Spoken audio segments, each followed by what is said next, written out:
Welcome to all.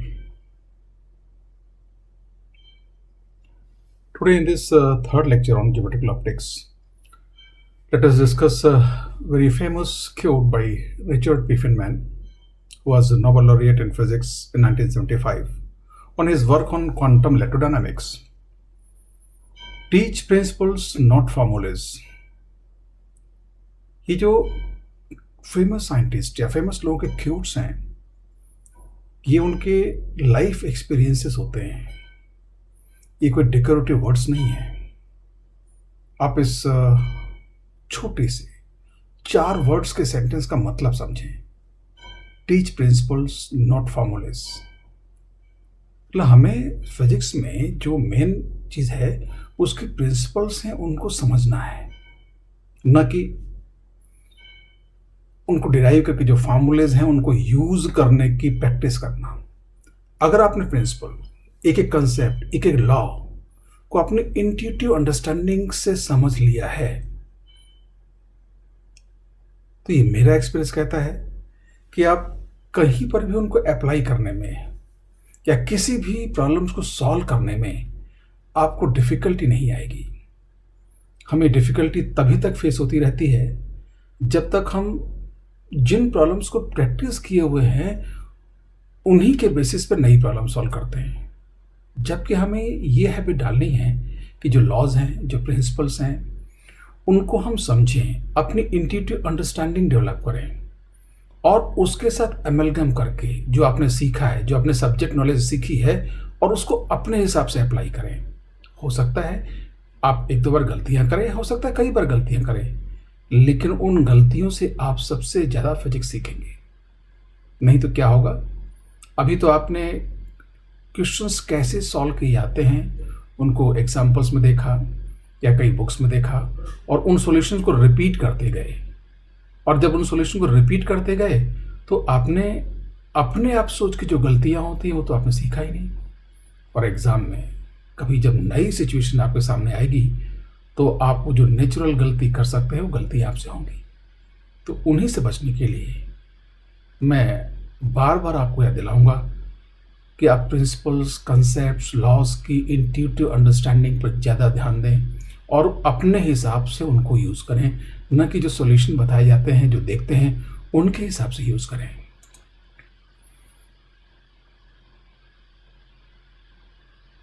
जैसे कि हम रे ऑप्टिक्स या जिसको ज्योमेट्रिकल ऑप्टिक्स भी कहते हैं उसकी बात कर रहे थे। अब स्क्रीन पे देखिए एक ये डायग्राम है, शायद आप इसको समझ पाएँ। आज मैंने बात की, आप सिचुएशंस को समझने की कोशिश करें। अब देखिए यहाँ पे आपको ऐसा लग रहा है कि मिरर है और एक मिरर ये है, और ये दोनों राइट एंगल पर दिखाई दे रहे हैं। मतलब ये 2 मिरर्स अगर इसको टॉप व्यू देखें ऊपर से तो इस तरह से परपेंडिकुलर रखे हुए हैं।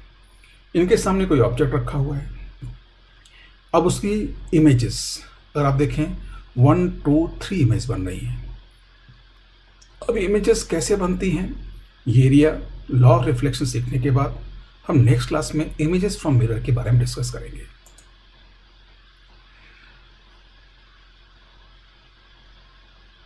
रिवीजन, अभी तक की क्लासेस में जिन आइडियाज़ को हमने डिस्कस किया है उनका एक क्विक रिवीजन ले लें, क्योंकि आज हम उन्हीं की प्रैक्टिस इस पूरी क्लास में करेंगे। Human I senses direction from which light रे एंटर्स इट।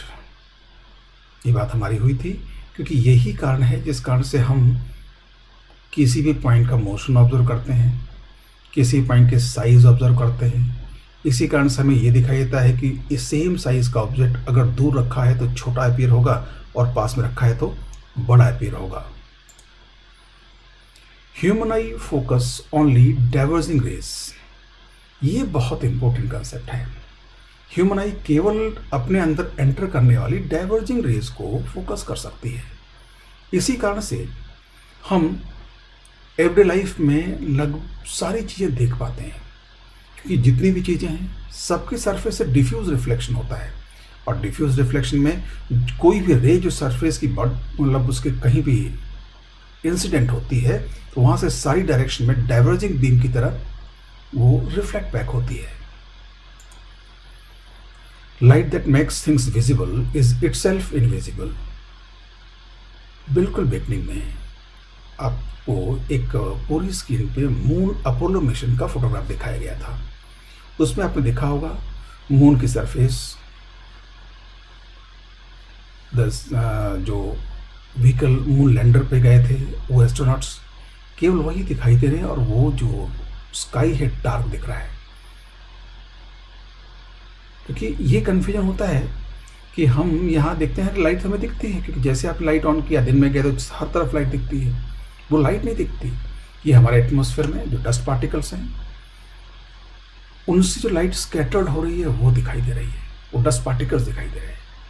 मून पे एटमॉस्फेयर नहीं है, उस एटमॉस्फेयर में डस्ट पार्टिकल नहीं है, तो इस टाइप का इफेक्ट नहीं दिखाई दे रहा है, जिससे कि हम ये कह सकते हैं लाइट खुद इनविजिबल है। In a homogeneous medium light travels in a straight line path.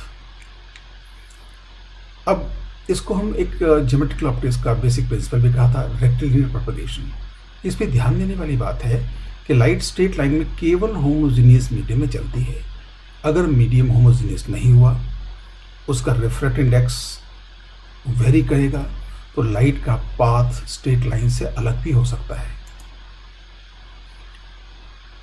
Light rays do not disturb each other on intersection. जब लाइट आपस में मिलती हैं तो मिलके वो ऐसे गुजर जाएंगी जैसे कि वो कभी आपस में मिली ना हो, वो एक दूसरे पर कोई इफेक्ट नहीं डालेंगी। हाँ, वहां पे एक नया इफेक्ट हो सकता है।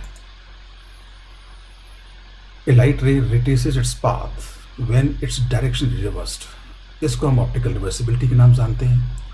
अगर किसी लाइट रे का किसी भी पॉइंट पर पाथ रिवर्स कर दिया जाए तो वो अपने आप को रिट्रेस करेगी। और पाथ रिवर्स करने का सबसे बढ़िया तरीका है, जहां पाथ रिवर्स करना है वहां पे नॉर्मल इंसिडेंस पे रेगुलर रिफ्लेक्शन किया जाए। In diffuse reflection an incident ray is scattered back in all directions. जो भी बात हुई थी कि अगर किसी सरफेस से डिफ्यूज रिफ्लेक्शन होता है तो उस पर पड़ने वाली कोई भी रे स्कैटर्ड बैक वापस उसी मीडियम, दूसरे मीडियम में जिससे वो इंसिडेंट हुई है, सारी डायरेक्शन में डिफ्यूज हो जाएगी। In regular reflection angle I is equal to angle R and E I cap, E N cap and E R cap are coplanar. मतलब इंसिडेंटरी डायरेक्शन में यूनिट वेक्टर, सरफेस नॉर्मल की direction में unit vector E N cap and reflector ray की direction में unit vector E R cap coplanar होंगे। इसका मतलब ये हुआ कि जिसको हम कहते हैं the incident ray, the surface normal and the reflector ray must be coplanar. अब इस लॉ को हम दो वे में रिप्रेजेंट करते हैं। E R cap is equal to E I cap minus 2 EI cap dot E N cap into E N cap. ये law of reflection का वेक्टर फॉर्म है, इसमें ये दोनों ही बातें कंबाइन है। Tangential component of EI cap and ER cap are equal vectors, but normal components are opposite vectors. ये इसी लॉ का ज्योमेट्रिकल इंटरप्रिटेशन है। यहाँ तक आइडियाज हम लास्ट क्लास में डिस्कस कर चुके थे। अब आज हम कुछ ऐसी फिजिकल सिचुएशंस या जिनको आप न्यूमेरिकल प्रॉब्लम्स बोल सकते हैं लेंगे, जिनमें हम इन्हीं लॉ को डिस्कस करेंगे।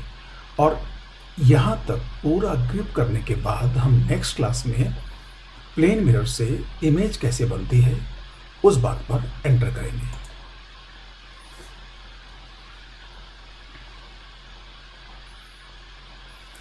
एग्जाम्पल 1,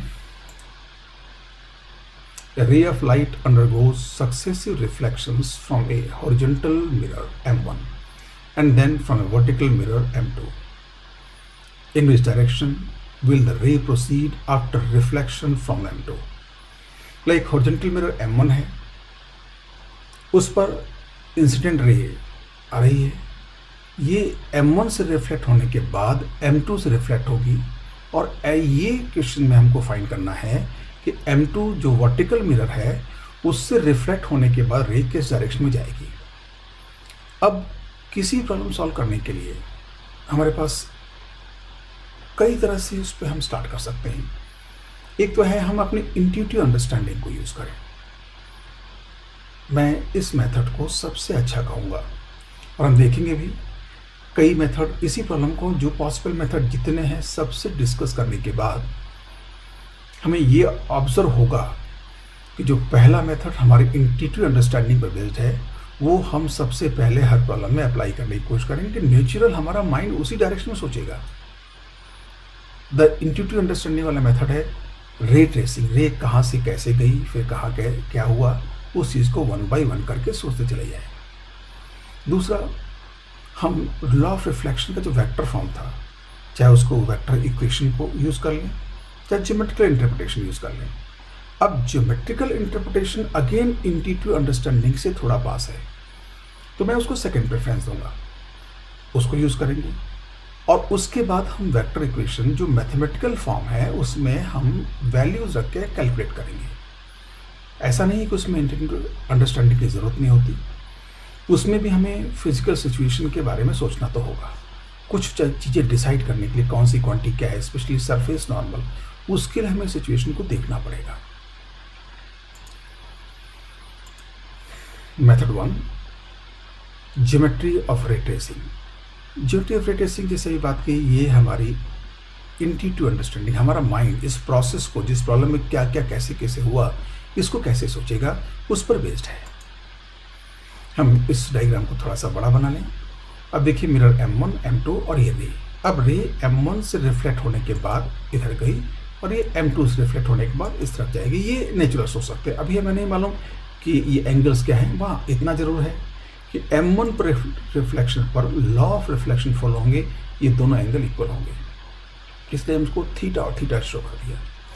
अब देखिए अगर ये एंगल थीटा है तो ये एंगल भी थीटा होगा, क्योंकि ये वर्टिकल है और ये मिरर हॉरिजॉन्टल है। इसका सरफेस नॉर्मल भी वर्टिकल होगा, तो ये सरफेस नॉर्मल और M2 दोनों पैरेलल होंगे। और ये M1 से रिफ्लेक्ट होने के बाद M2 तक जो रह गई, ये इन दोनों पैरेलल लाइंस का एक ट्रांसवर्सल मान सकते हैं।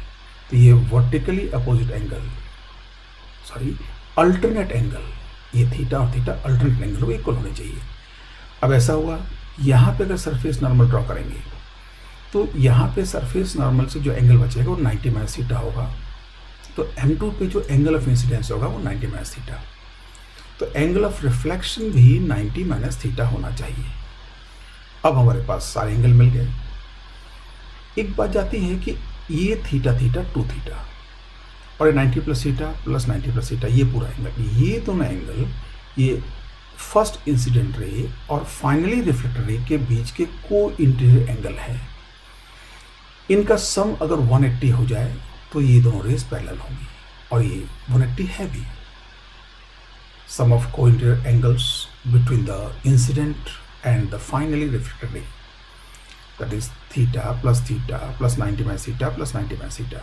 You see it is 180. It means first incident ray और finally reflected ray के बीच का जो को इंटीरियर एंगल्स है उनका सब 180 है, तो दोनों रेस पैरेलल हैं। अब पैरेलल तो हुई, तो इनकी लाइंस पैरेलल है। Lines of both the rays are parallel.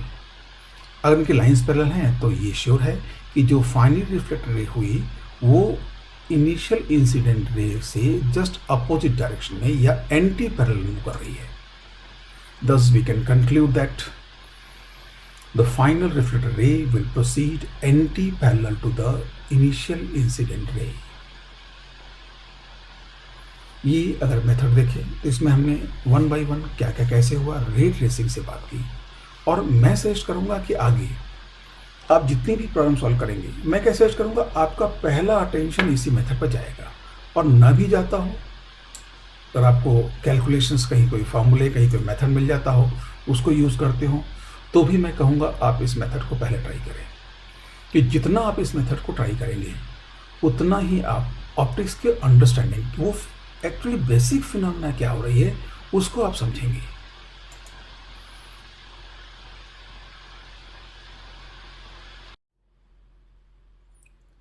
अब सेकेंड मेथड लेते हैं, method 2, vector form of laws of reflection, geometrical interpretation.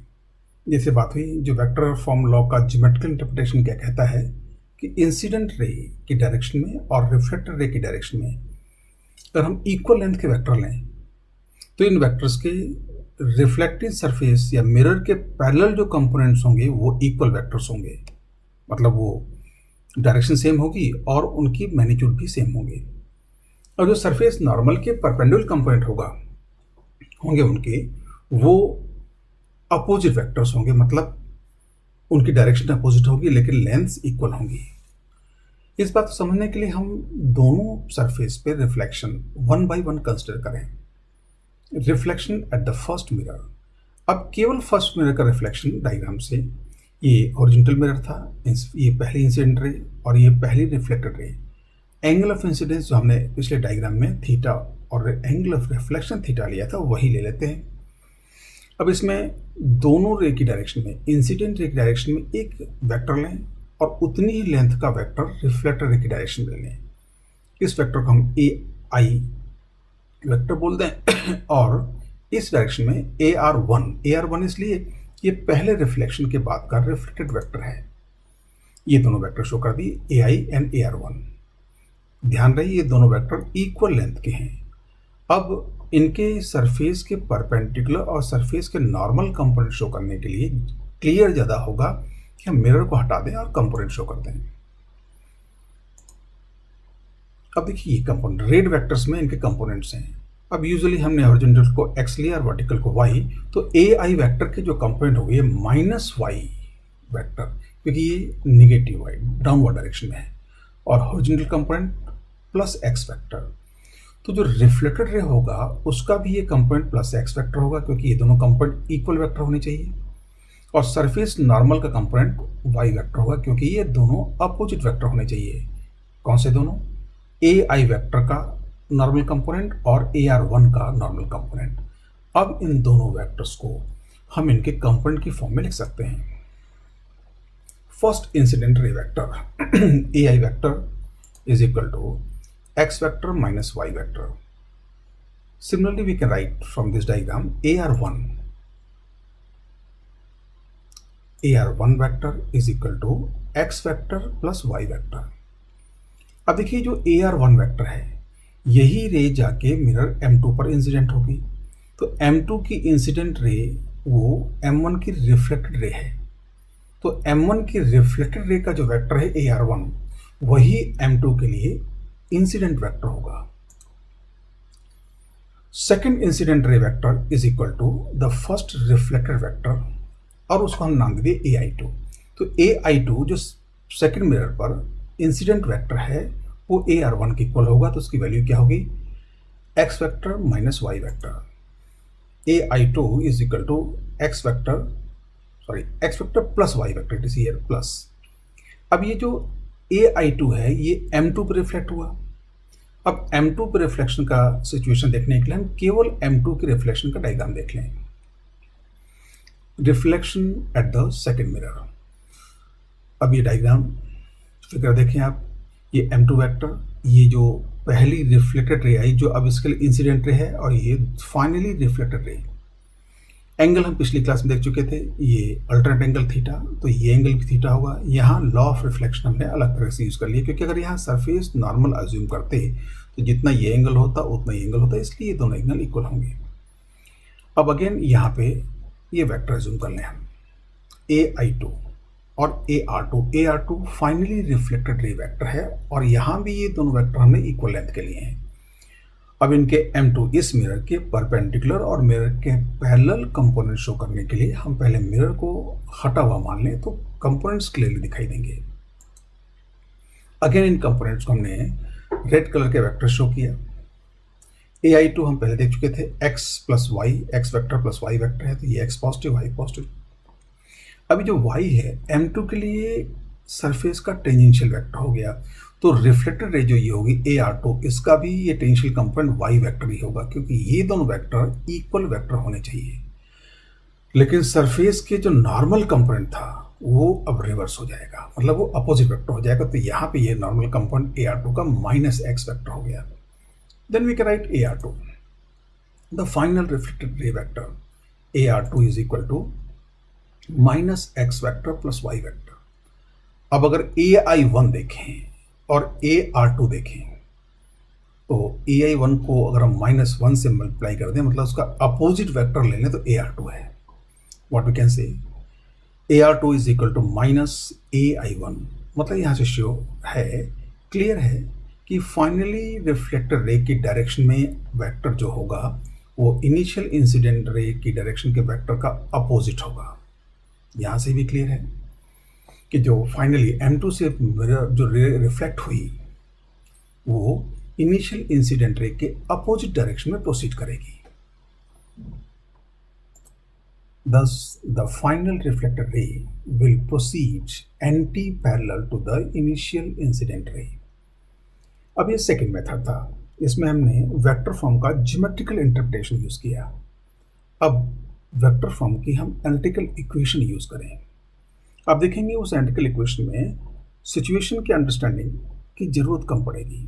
अब यहाँ देखिए, यहाँ भी हमें जो फिजिकल सेटअप था उसके बारे हर वेक्टर को अज्यूम करने के लिए या उसको लिखने के लिए उस फिजिकल सिचुएशन की सेटअप की ज्योमेट्री यूज करनी पड़ी। लेकिन वेक्टर फॉर्म जो एनालिटिकल यूज करेंगे वो बहुत जनरलाइज लॉ है, उसमें हमें फिजिकल सेटअप की बहुत ज़्यादा इंट्यूटिव अंडरस्टैंडिंग यूज करने की जरूरत नहीं पड़ेगी, केवल सरफेस नॉर्मल्स अज्यूम करने के लिए हमें जरूरत पड़ेगी।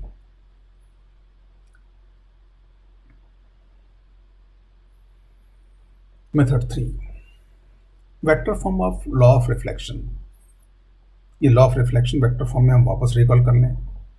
ई R cap is equal to E I cap minus two E I cap dot E N cap into E N cap. यहाँ पे ई आर कैप रिफ्लेक्टर रे की डायरेक्शन का यूनिट वेक्टर है, ई आई कैप इंसिडेंट रे की direction का unit vector है और E N cap surface normal का यूनिट वेक्टर है। तो अब यहाँ पे भी हमने रिफ्लेक्शन में इस लॉ को अप्लाई करने के लिए हम फर्स्ट मिरर पर रिफ्लेक्शन कंसिडर पहले करते हैं।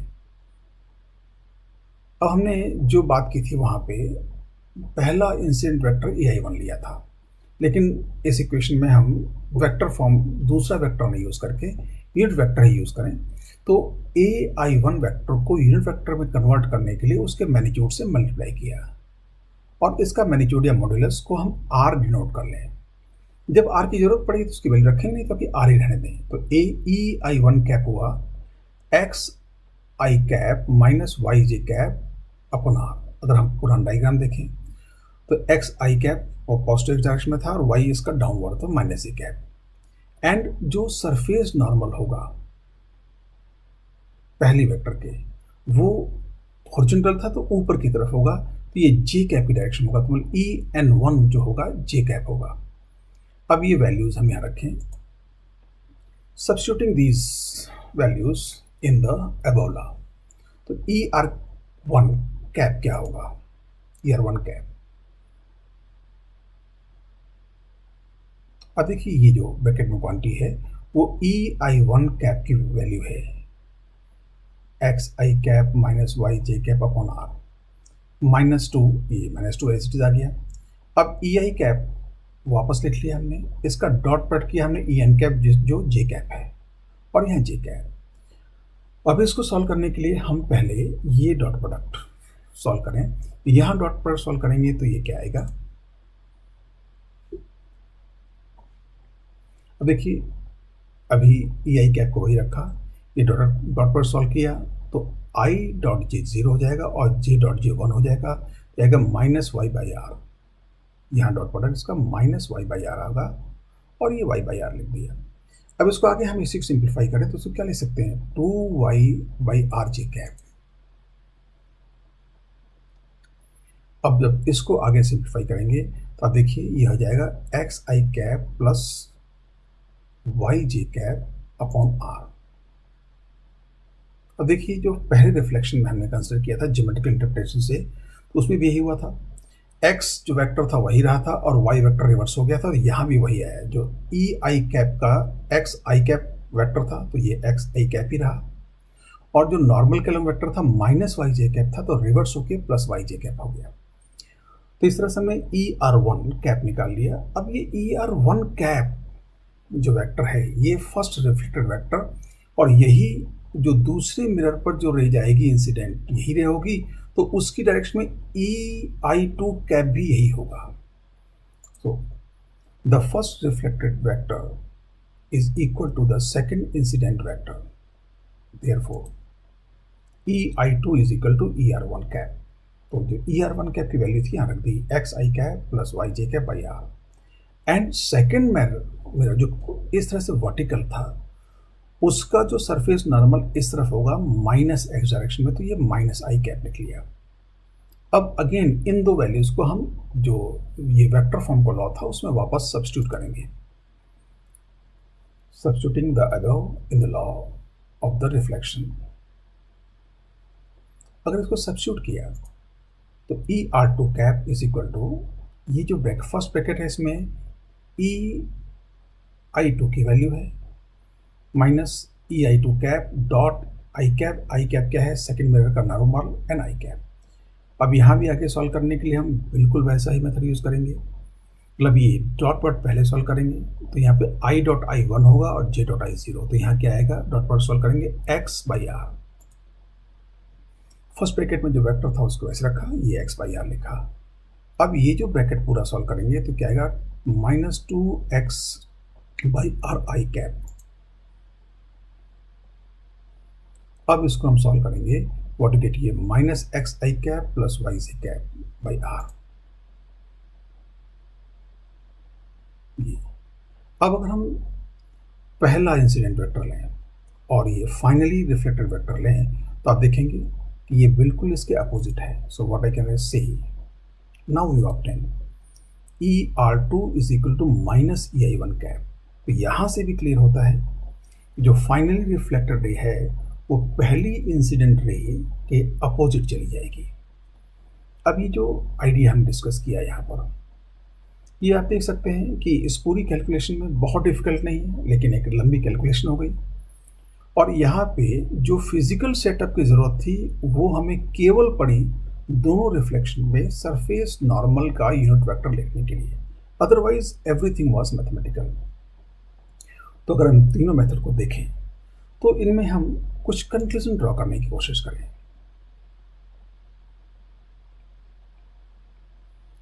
और वो कंक्लूजन होगा, order of preference of methods in analysis of reflection.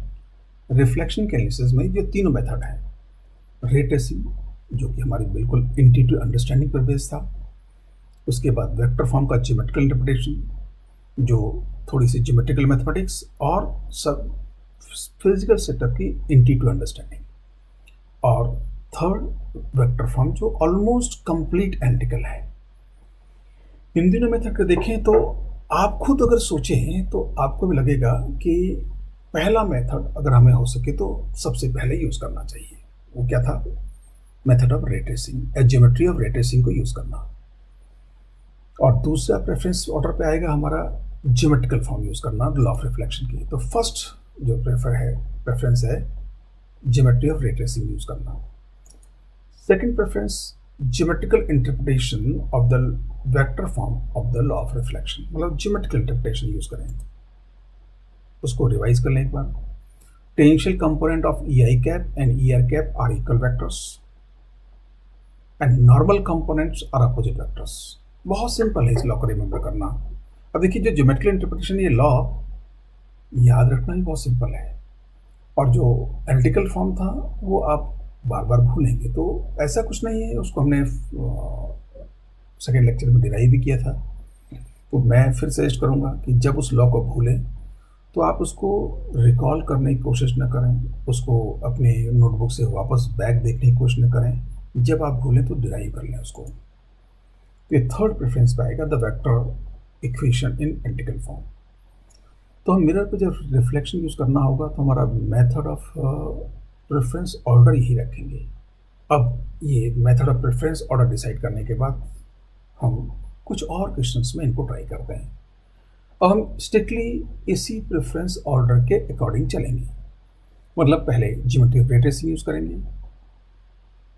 अगर उससे काम नहीं हुआ, वो हमें ज़्यादा डिफिकल्ट लग रहा है, तो हम geometrical interpretation of vector form use करेंगे। अगर वो भी मुश्किल लग रहा है तो हम एनालिटिकल फॉर्म में जाएंगे। अब देखिए कुछ ऐसा सेटअप्स यूज़ करें जिसमें कि ज्योमेट्रिकल रे ट्रेसिंग थोड़ा डिफिकल्ट हो। और ये ऑब्वियस बात है कि अगर मैं आपको 3 डायमेंशनल डायग्राम बनाने के लिए कहूँ तो थ्री डायमेंशनल डायग्राम बनाने में हम थोड़ी सी ज़्यादा या कई बार बहुत ज़्यादा डिफ़िकल्टी महसूस करते हैं as compare to two dimensional diagram.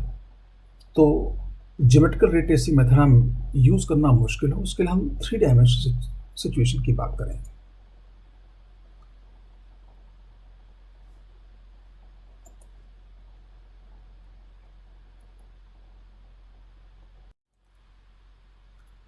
जैसे बात हुई, हम अब आ रहे हैं कि एक ऐसा मेथड लेना जिसमें कि रे ट्रेसिंग की बात डिफिकल्ट हो, मतलब three dimensional situation.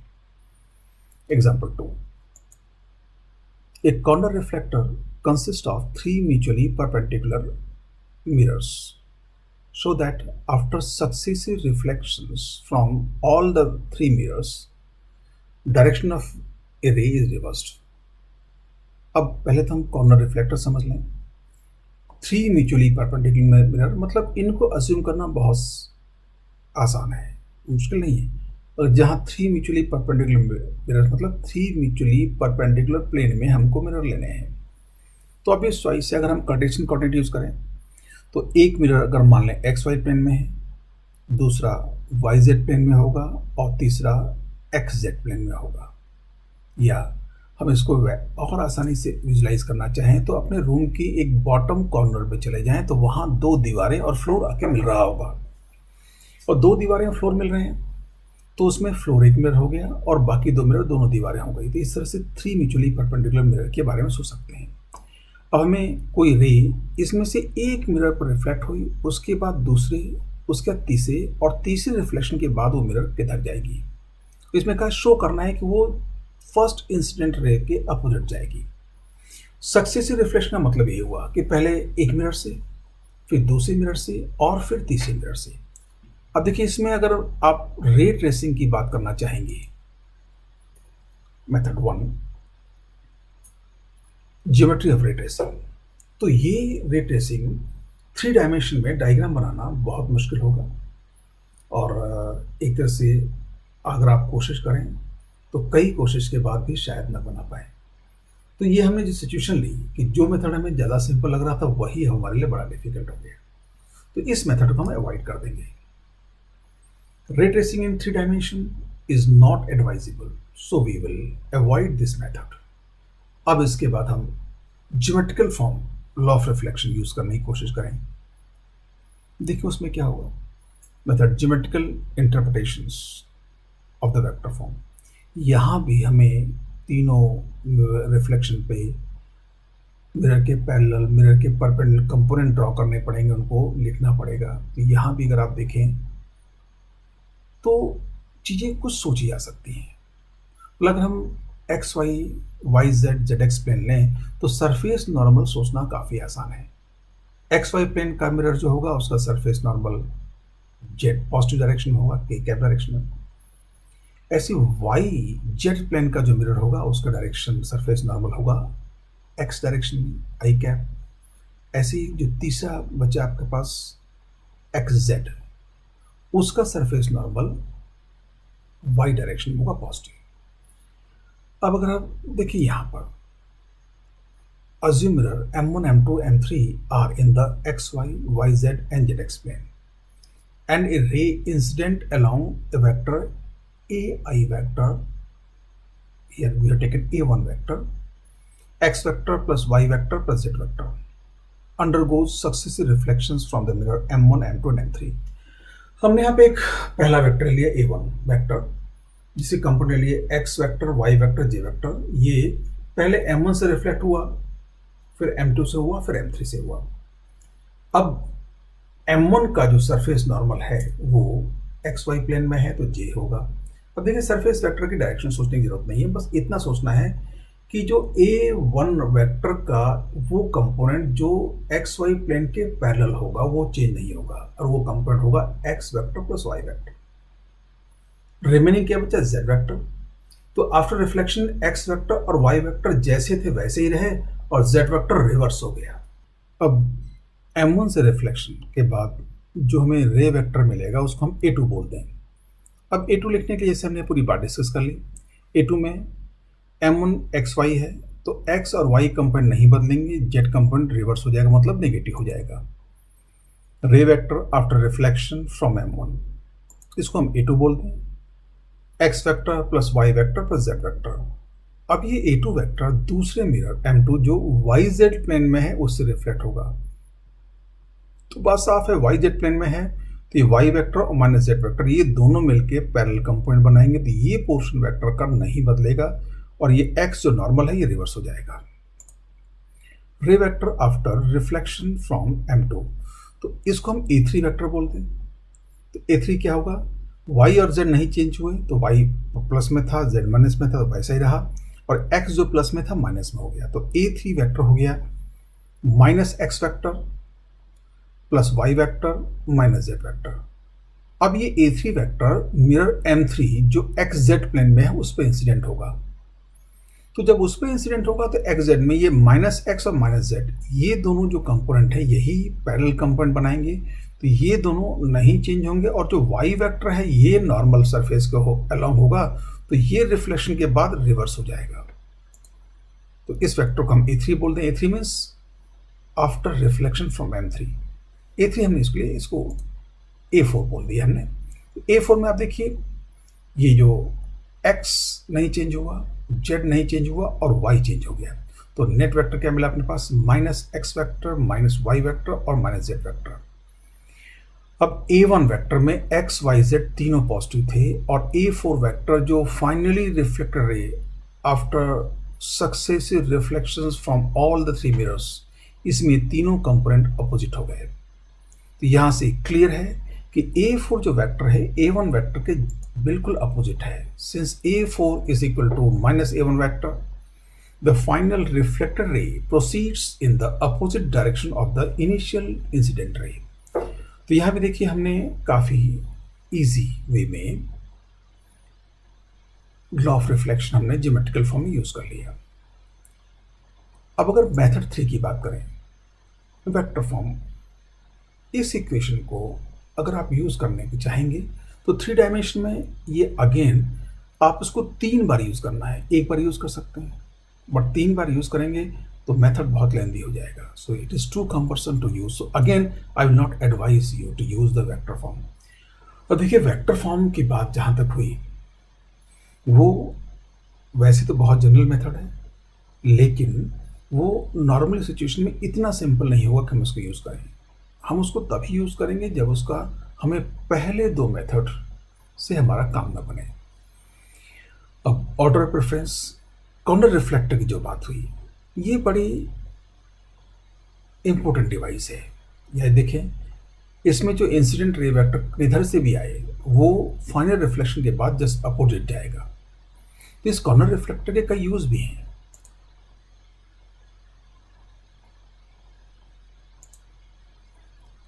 Applications of the corner reflector. Application आने से पहले कॉर्नर रिफ्लेक्टर की फिजिकल वर्किंग को एक बार हम देख लें, हाउ इट वर्क्स। अब देखिए ये एक 3 डायमेंशन डायग्राम दिया हुआ है। Now let us see how it will work. देखिए ये रे यहाँ रिफ्लेक्ट हुई, यहाँ रिफ्लेक्ट हुई और ये चली गई। अब इसको पूरे 3 डायमेंशन में घुमा के देखें,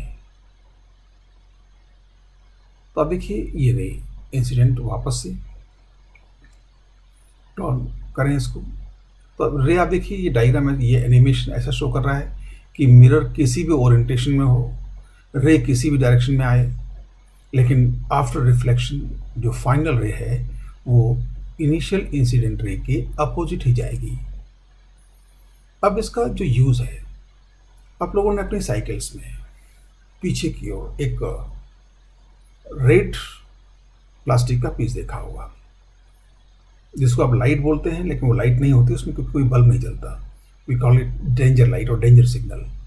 अब उसमें अगर आप बहुत ध्यान से देखें, rear danger lights of bikes, ये इस टाइप का भी ऐसा हो, कभी ऐसा होगा। इनमें आप देखिए छोटे छोटे हनी कॉम टाइप स्ट्रक्चर दिखाई दे रहे हैं, और ये छोटे छोटे जितने भी हनी कॉम टाइप्स चीज़ें हैं, ये सब कॉर्नर रिफ्लेक्टर्स हैं। They are all corner reflectors. ये जनरली बाइक्स में पीछे क्यों लगा होता है, और क्यों लगा होता है, सपोज ये साइकिलिस्ट आगे जा रहा है, पीछे की ओर है। अब साइकिल में कोई लाइट तो नहीं होती, तो अंधेरे में इसको कोई व्हीकल हिट कर सकता है।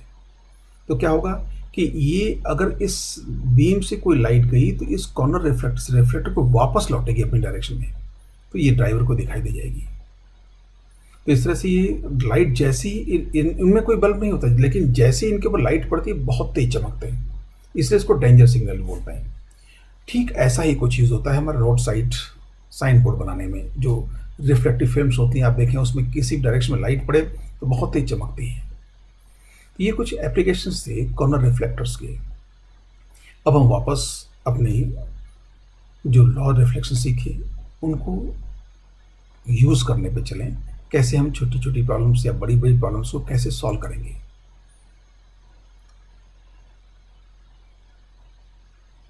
Example 3. A plane mirror is placed as shown in the figure.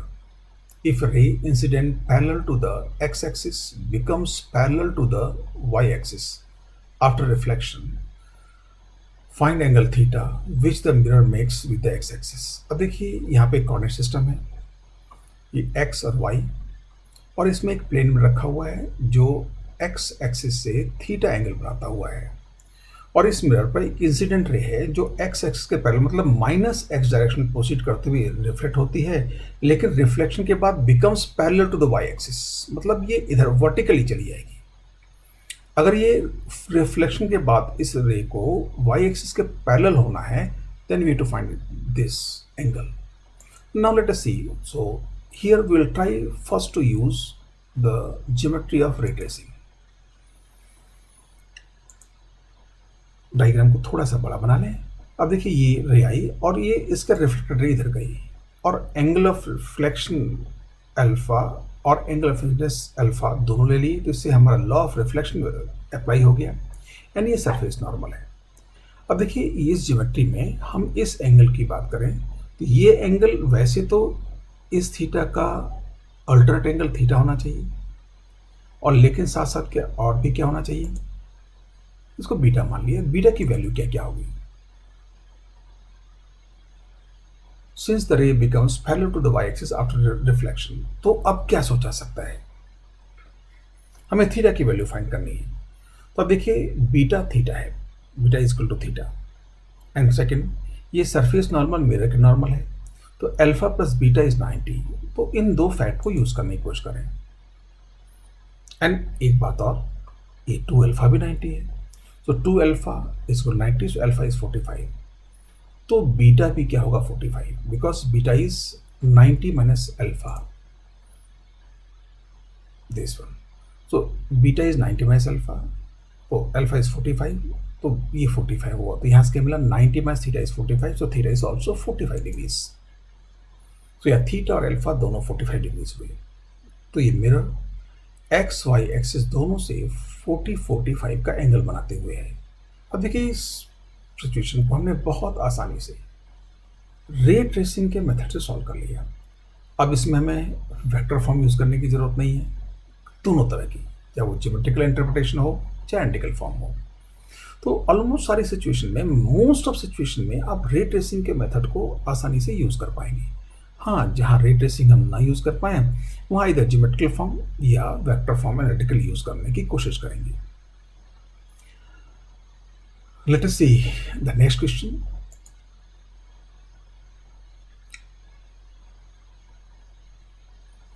Example 4 देखते हैं, एग्जाम्पल 4 है क्या। A ray of light is reflected from a horizontal mirror M. अब ये ए रे ऑफ लाइट एक हॉरिजॉन्टल मिरर एम से reflect हुआ इस तरह से, इंसिडेंट रे सरफेस नॉर्मल, तो एंगल ऑफ इंसिडेंस थीटा दिखाई हुआ है, मिरर एम है, और यहाँ पे एक वॉल है, वॉल स्क्रीन मान सकते हैं। इस वॉल की पॉइंट ऑफ इंसिडेंस से डिस्टेंस डी शो किया हुआ है, so all this theta D R given quantities. Now what you have to find? Part A. Find height of the light spot on the reflected light on the wall. Reflect light से wall पे जो light spot बनेगा उसकी height पता करनी है।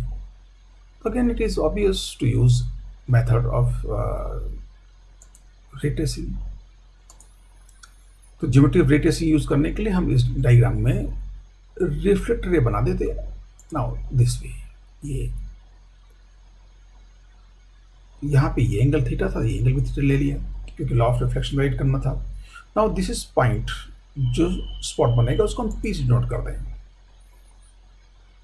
The reflect light makes the spot P at height H, और इस पी की हाइट एच अज्यूम कर लें, जो एच फाइंड करना है। अगर हम ये राइट एंगल ट्राइंगल देखें, इसमें ये एंगल भी थीटा होगा क्योंकि ये सरफेस नॉर्मल और वॉल पैरेलल हैं, और ये रे है इसका ट्रांसवर्सल हुआ, तो अल्टरनेट एंगल इक्वल होंगे। Now from the geometry of ray tracing, ये एंगल थीटा, तो एच हम लिख सकते हैं D cot theta. Height of the spot P is h is equal to d cot theta. So that was not very difficult thing, very simple. So again here हम जो ray tracing का idea था उसको ज़्यादा आसानी से use कर पाए। नेक्स्ट पार्ट बी देखते हैं।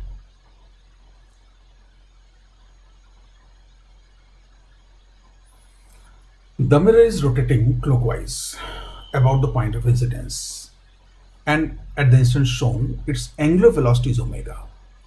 Find velocity of light spot on the wall. अभी असम क्या है कि जो मिरर है ये पॉइंट ऑफ इंसिडेंस के अबाउट ऐसे ओमेगा वेलोसिटी से रोटेट कर रहा है क्लॉकवाइज में, इस डायरेक्शन में, इस पॉइंट के अबाउट।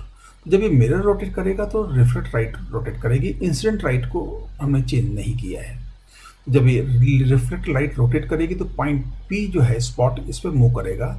यहाँ पे जो वॉल पे स्पॉट बनेगा उसकी स्पीड फाइंड करनी है। अब उसके लिए पहले वॉल पर इस इंस्टेंट पर जो स्पॉट की पोजीशन क्या होगी, वो हाइट, वो हम कैलकुलेट कर चुके हैं, जो पिछले एग्जांपल से ले लें। The reflect light makes the spot P, and spot P की हाइट एच, और ये एच हाइट इस ट्राइंगल से देखेंगे तो ये डी कॉट थीटा होगी। Height of spot P is H is equal to D cot theta.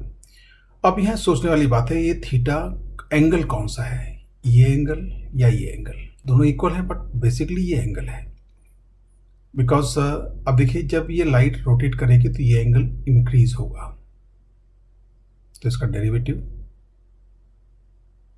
अगर इस एंगल को डिफरेंशिएट कर रहे हैं तो डेरिवेटिव पॉजिटिव रखना पड़ेगा। Here theta is the angle of reflected beam with the wall.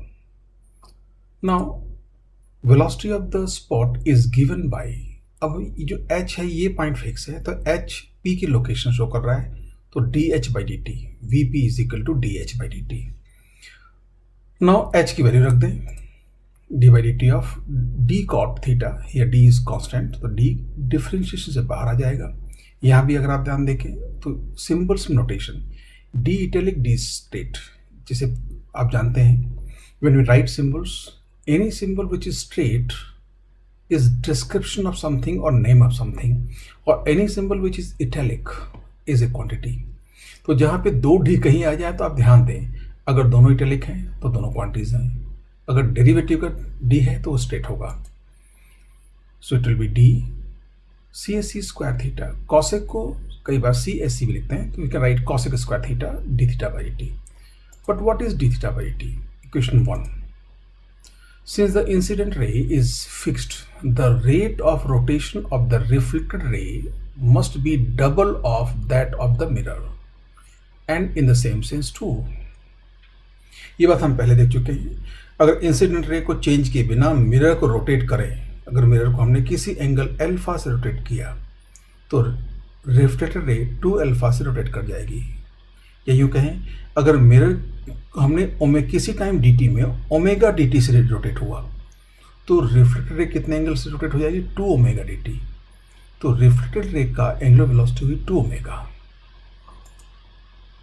तो ये मिरर की एंगुलर वेलोसिटी ओमेगा ले ली, तो रिफ्लेक्टेड रे की एंगुलर वेलोसिटी 2 ओमेगा। और सेम सेंस अगर मिरर को हम क्लॉकवाइज ले रहे हैं तो रिफ्लेक्टेड रे भी क्लॉकवाइज आएगी।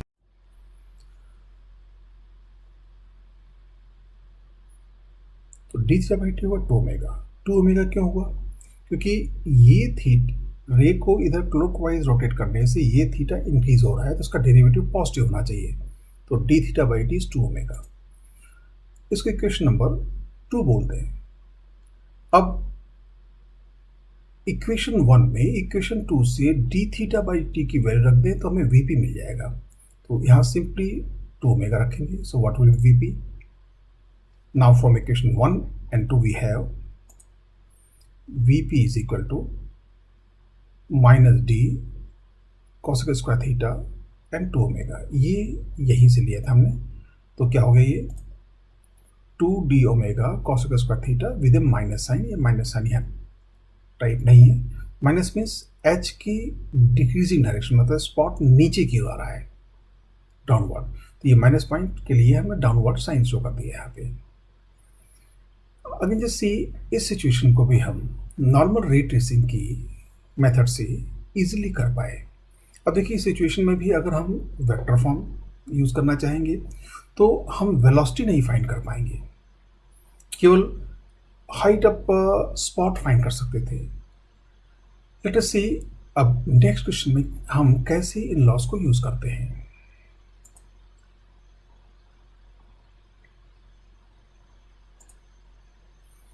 Example 5, initial incident ray is parallel to the mirror M2. Find angle theta for which the ray will retrace itself after reflection from the mirror M2. अब देखिए यहाँ दो मिरर हैं जिनके बीच का एंगल थीटा है। जो इनिशियल इंसिडेंट रे है वो M1 पे इंसिडेंट है और वो M2 के पैरेलल है। हमें थीटा की वो वैल्यू फाइंड करनी है जिससे रे आपस अपने आप को रिट्रेस करे। अगर रिट्रेस की बात आती है तो ऑप्टिकल रिवर्सिबिलिटी। तो ऑप्टिकल रिवर्सिबिलिटी प्रिंसिपल को रिकॉल करें। क्या था वो? अगर रे का किसी भी पॉइंट पे हम रिवर्स कर दें तो अपने आप को रिट्रेस करती है। और रिवर्स करने के लिए सबसे ऑब्वियस है, जिस पॉइंट पर रिवर्स करना है उस पॉइंट पर नॉर्मल इंसिडेंस हो। मतलब ये M1 से रिफ्लेक्ट होकर रे जब M2 पे आए तो M2 पे नॉर्मल इंसिडेंस हो, मतलब M2 के परपेंडिकुलर गिरे।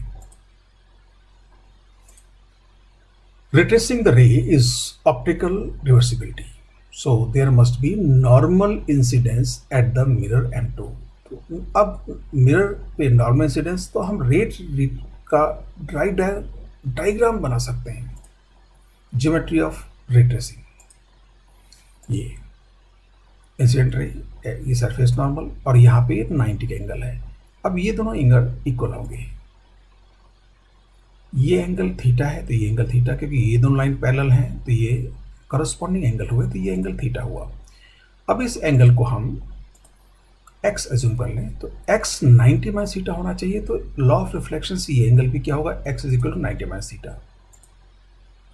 और यहाँ ये एंगल हम ले लें y is equal to again theta plus 90 plus y is equal to 180, तो y भी 90 माइनस थीटा होगा।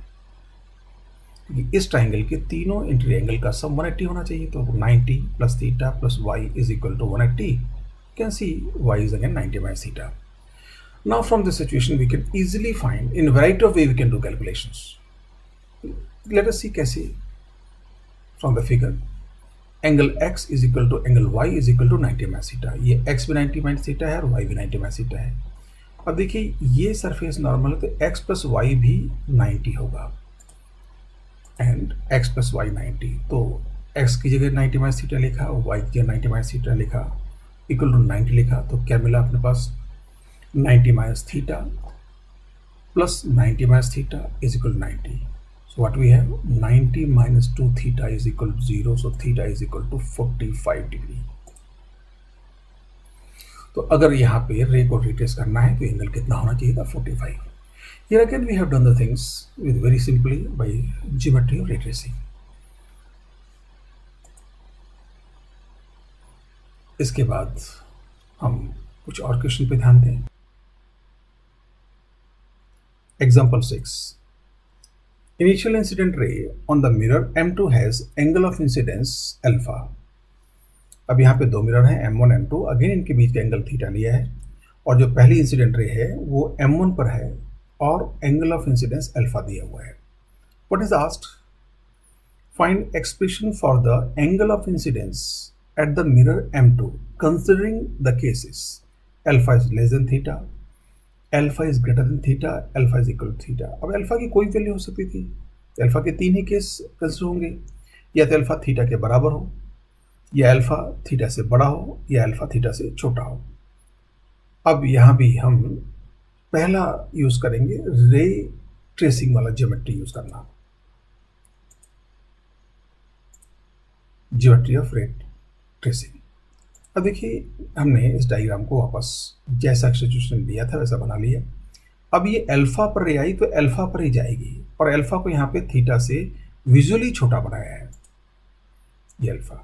अब यहाँ अगर देखें तो ये सरफेस नॉर्मल इस तरफ होगा और रे रिफ्लेक्ट होकर इस तरफ जाएगी, और यहाँ पे सरफेस नॉर्मल बना दिया। तो यहाँ से एंगल बीटा जो हमने शो किया है, ये angle of incidence at mirror M2 हमें बीटा ही फाइंड करना है।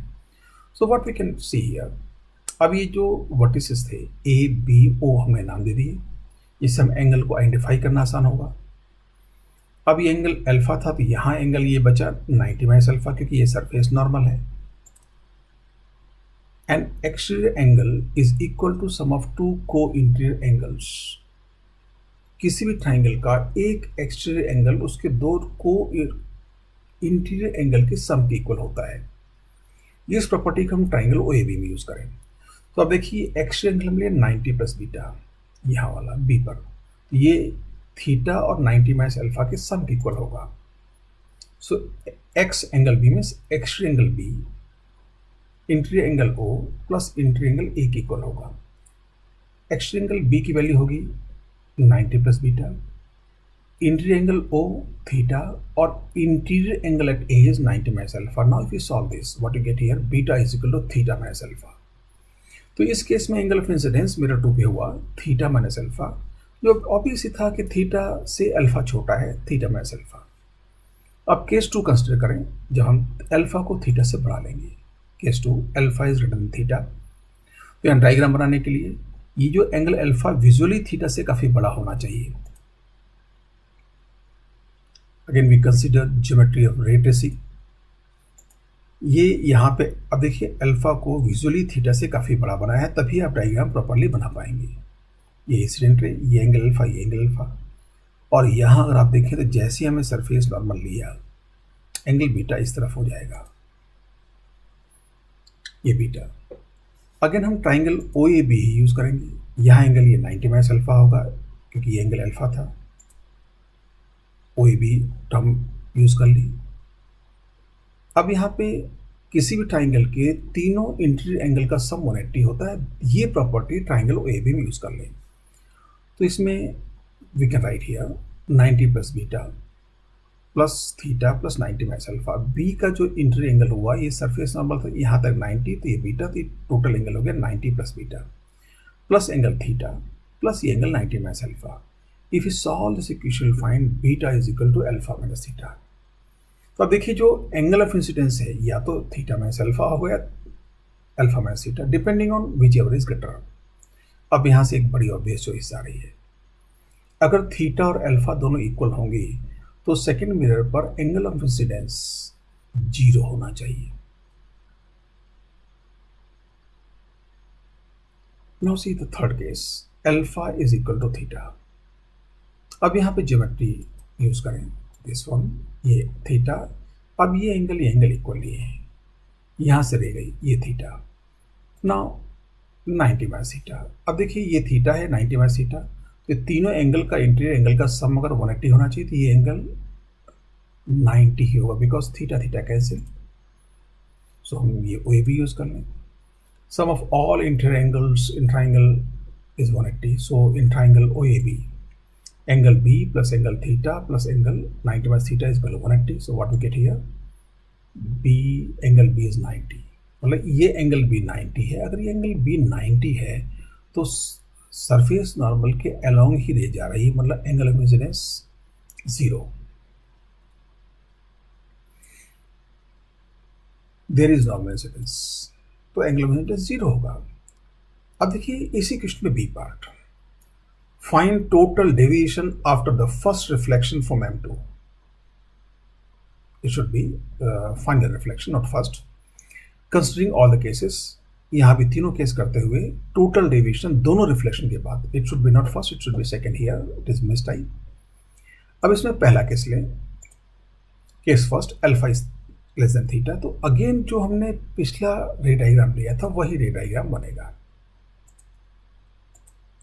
ये अल्फा, अल्फा अगेन थीटा से छोटा लिया है, रे गई नॉर्मल, एंगल बीटा, यहाँ तक हम पहले कर चुके थे। अब ये रे यहाँ गई वापस बीटा पर। तो अब हमें डेविएशन, तो टोटल डेविएशन मिरर दो बार रिफ्लेक्ट हो रहा है दो मिरर से, तो टोटल डेविएशन होगा delta 1 plus delta 2। You may recall here earlier we have seen. अब ट्राइंगल को ए भी नाम दे दिया। अब देखिए यहाँ पे जो इंसिडेंट रे की डायरेक्शन थी, रे इतनी मुड़ गई, तो ये डेल्टा ए होगा, मतलब ए पॉइंट पर डेविएशन। ये अब देखिए तो क्लॉकवाइज सेंस में है। ऐसे ही बी पॉइंट पर इनिशियल डायरेक्शन ये थी, फाइनल ये हुई, तो ये डेल्टा बी हुआ, तो ये डेल्टा बी सेकेंड डेविएशन हुआ, और ये भी क्लॉकवाइज सेंस में है। तो दोनों डेविएशन मैग्नीट्यूड में ऐड हो जाएंगे और नेट डेविएशन जो भी आएगा क्लॉकवाइज होगा। Here delta A V can say delta ये होगा पाई माइनस 2 अल्फा, क्योंकि अगर ये स्ट्रेट लाइन है, ये एंगल 2 अल्फा होगा, तो डेल्टा ए होगा pi minus 2 alpha and clockwise sense. Similarly delta B is pi minus 2 beta clockwise, and beta का वैल्यू हमने देखा था इस केस में क्या था, थीटा माइनस अल्फा। नाउ अब टोटल डेविएशन क्या होगा आपका, delta A, delta is equal delta A plus delta B. अब दोनों डेविएशन क्लॉकवाइज सेंस में है, तो इनको एल्जेब्रिकली सम कर देंगे। सो पहला deviation pi minus 2 alpha plus pi minus 2 beta, beta की वैल्यू हमने थीटा माइनस अल्फा यहाँ सब्स्टिट्यूट कर दिया। Now if you solve what you get here, delta is equal to 2 in bracket pi minus theta, or you can say 2 pi minus 2 theta, and that deviation in clockwise sense. अब देखिए इन situation में कई बार हम लोग ये deviation सीधे लिख के ऐड करते हैं, बट यहाँ पे आपको ध्यान देना होगा कि अल्फा की वैल्यू थीटा से बड़ी या छोटी, इन दोनों केसेस में अलग रिजल्ट आ गए। Case 2, when alpha is greater than theta, इस केस में बड़ी इंटरेस्टिंग बात होगी। इसमें अगर आप देखेंगे, विजुलाइज कर सकते हैं, अगर पिछला रे डायग्राम आपके दिमाग में हो, तो जो बी पर डेविएशन होगा ये एंटी क्लॉकवाइज हो जाएगा, और वो रे डायग्राम से विजिबल होगा। और रे डायग्राम प्रॉपर बने उसके लिए अल्फा को थीटा से बड़ा लेना होगा, और अल्फा थीटा से हमने काफ़ी बड़ा लिया है। नाउ दिस रे कम्स हियर, ये रिफ्लेक्शन और ये अल्फा अल्फा दोनों angle of incidence, angle of reflection ले लिए। अब यहाँ पर बीटा सरफेस नॉर्मल इस तरफ होगा और रे इस तरफ जाएगी, एंगल बीटा बीटा, और यहाँ आप ध्यान दें अल्फा बड़ा था तो बीटा की वैल्यू अल्फा माइनस थीटा होगी। ये तीनों पॉइंट्स के नाम दे दिए, O A B. Delta A you can see clockwise sense, delta B visual है, ये एंटी क्लॉकवाइज, और delta A pi minus 2 alpha होगा clockwise sense, delta B pi minus 2 beta होगा एंटी क्लॉकवाइज, और बीटा की वैल्यू होगी यहाँ alpha minus theta. अब total deviation delta is equal to delta A minus delta B, मतलब अब ये एंटी क्लॉकवाइज हुआ तो माइनस करेंगे। ना पुट द वैल्यूज, डेल्टा की जगह pi minus 2 alpha, then minus, और डेल्टा बी जगह पाई माइनस 2 बीटा, और बीटा का वैल्यू यहाँ अल्फा माइनस थीटा हमने रख दिया। Now if you solve you get delta is equal to minus 2 theta. Minus 2 theta means हमने प्लस में लिया है क्लॉकवाइज, तो माइनस का मतलब एंटी क्लॉकवाइज, तो ये रे एंटी क्लॉकवाइज डायरेक्शन में 2 थीटा एंगल से रोटेट कर गई। Now that was the deviation वाला केस। इन क्वेश्चंस में हम लोगों ने मेनली अगर देखा तो geometry of ray tracing was the most powerful method और मोस्ट वर्सटाइल मेथड जो हम ऑलमोस्ट हर जगह यूज कर सकते हैं, और इस मेथड को आप जितना यूज करेंगे उतना आपकी ऑप्टिक्स में अंडरस्टैंडिंग बढ़ती जाएगी, और स्पेशली ज्योमेट्रिकल ऑप्टिक्स में। आगे plane mirror, curved mirror, refraction, lenses, and जैसे जैसे हम आगे बढ़ते जाएंगे आप देखें जितना आप रे ट्रेसिंग मेथड को यूज करेंगे उतना आप उसमें फिजिकली क्या आ रहा वो समझ पाएंगे। So will primarily concentrate on that method, और जहाँ इस मेथड हमें कमरसम होगा या अप्लाई करने में ज़्यादा डिफिकल्ट होगा विजुलाइज करने में, there we can use vector form के दोनों में से कोई अल्टरनेटिव यूज कर लेंगे। नाउ अब बात आ गई आज के होम असाइनमेंट की। प्रीवियस असाइनमेंट आपको याद दिला दूं, you might have revise the idea covered in lecture 1 and 2 and made short notes. आपने जो जैसा मैं सजेस्ट किया था, लेक्चर 1 और 2 के आपने आइडिया रिवाइज कर लिए होंगे, शॉर्ट नोट्स बना लिए होंगे। अब शॉर्ट नोट्स बनाना काफ़ी आसान है आपके लिए। आप यूट्यूब पे लेक्चर देखते हैं, आप उसको मोबाइल पे देखें या कंप्यूटर पे देखें, तो आप जब जहाँ चाहें स्टॉप कर सकते हैं। अब देखिए, जब हमारा जो स्क्रीन पे सब कुछ कैलकुलेशन चल रही है और जब एंड आए, जब स्क्रीन चेंज होती है, उस वक्त आप स्टॉप करते हैं और उस टाइम स्क्रीन पे जितना मैंने आपको बताया, almost everything I right here on the board screen, तो आप वहाँ से उसको नोट कर सकते हैं और चाहें तो स्नैपशॉट भी ले सकते हैं, स्क्रीनशॉट ले सकते हैं। एंड स्क्रीनशॉट लेने के बाद प्रिंट ले लें। तो आपको नोट्स लिखने की ज़रूरत नहीं है, आप उसको उस तरह से डेली 10 to 15 पेजेस होंगे, उनको आप रिवाइज करें और फिर उसके बाद जो क्रक्स आपको समझ में आए वो लिखें। अब इस लेक्चर का home assignment, revise the examples covered and then attempt the problems from SW1। The SW1 you will find in the group. अब देखिए, आप इन एग्जाम्पल्स को रिवाइज करें प्रॉपरली। जब आपको कॉन्फ्रेंस आ जाए तो आज आपको व्हाट्सएप ग्रुप में होमवर्क 1 में डाल दूंगा, एंड इट कंटेन्स 10 प्रॉब्लम्स, और वो 10 प्रॉब्लम्स आज के ही होमवर्क पर भेजना है, उनको आप प्रैक्टिस करें। तो देखिए, जैसे मैं पहली क्लास में बात हुई थी, मैंने आपसे कहा था धीरे धीरे मैं कंटेंट्स बढ़ाऊंगा, क्योंकि आप इस टाइप के लेक्चर्स के हैबिचुअल नहीं थे, बट धीरे धीरे मैं समझ रहा हूँ हैबिचुअल तो हमें होना पड़ेगा, आप हो भी रहे होंगे। आप धीरे धीरे अपना कंटेंट बढ़ाएं और इस लेक्चर्स को, सीरीज को यूजफुल हम तभी कर सकते हैं जिस दिन आपने, जैसे हम नॉर्मल क्लास में करते थे, जो क्लास में कवर किया उस पर बेस्ड होमवर्क उस दिन करें। तो आज के लेक्चर में जो हमने एग्जाम्पल डिस्कस किए उन पर बेस्ड 10 क्वेश्चंस आपके होमवर्क में हैं, उसको डाउनलोड कर लें, उसका प्रिंट निकाल लें और उसको अटेम्प्ट करें। हम अगली क्लास में मिलेंगे तो बात आगे बढ़ाएंगे। Thank you very much. Let us meet in the next class.